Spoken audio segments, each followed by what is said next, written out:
very often, and I'm just going to talk about this as I scribble and start receiving, people ask me the question of, if someone spoke a different language in life, can I, as a medium who speaks English almost exclusively, be able to interpret their messages? And the answer is a resounding yes. One of the interesting things I've found is that there's a certain universality or universality that applies when people come through. They seem to have an awareness on a much more integrated level.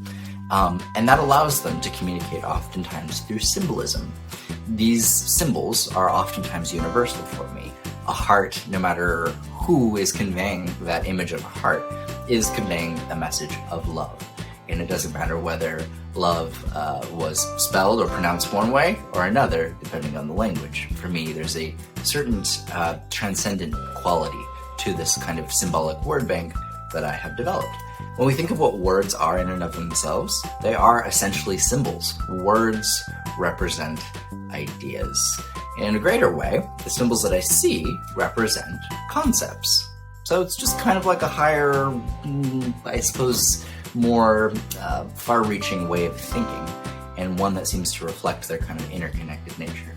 That's something to keep in mind. So that's why I think symbolism is such a huge way that things come in. We see actually great examples with that with emojis, my friends. If you've ever sent an emoji, right? There's so much nuance and implications to certain emojis, right?